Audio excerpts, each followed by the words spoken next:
Brown সুগারের container ও নেশা জাতীয় ট্যাবলেট সহ করইমুড়া বাজার এলাকায় আটক নেশা বিক্রেতা।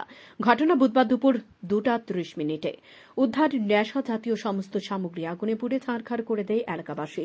পরবর্তী সময় নেশা কারবারিকে দ্বিতীয়বার এই সমস্ত নেশা সামগ্রী যিনি বিক্রি না করে এমনটাই সাবধান করে নেশা কারবারিকে ছেড়ে দিল এলাকাবাসী।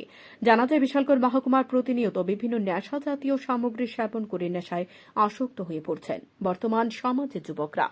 পুলিশ প্রশাসনের সাথে প্রত্যেক এলাকার জনগণ এই সমস্ত নেশা জাতীয় সামগ্রী বিক্রিকারীদের বিরুদ্ধে যুদ্ধ ঘোষণা করেছেন বিশালগড়ের জনগণ।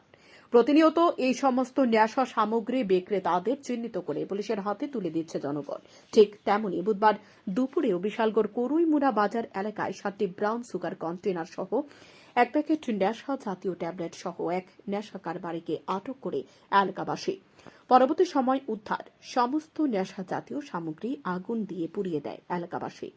সংবাদ মাধ্যমে এ নিয়ে বিস্তারিত জানান স্থানীয় এক এলাকাবাসী।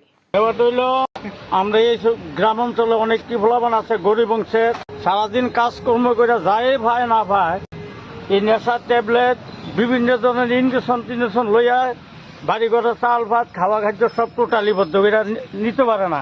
এই যারা আমরা ভালা করার লাগে আমরা এই ফলাবান আটকে লগে বড়ি টড়ি অনেক কিছু পাইছি, ইঞ্জেকশন পাইছি, অনেক পাইছি। আমার বাড়ির লোক আমার আত্মীয় স্বজনের ভিতরে আমার ভাতিজা ভাই এরকম কয়েকজন আছে, এরারও আমরা দৈরা দেওয়ার চেষ্টা করাম যাতে আমরা এলাকার ভিতরে এই জিনিসটা ব্যবহার না করতে পারি। আমরা সবার সহযোগিতা চাই, আনিয়ে সাহায্য চাই যাতে আমরা গ্রামরা শান্তিতে বসবাস করতে পারি। সবাই এই বড়ি টড়ি সবকিছু এর লগে পাওয়া গেছে। Bureau report, news daily Bharat.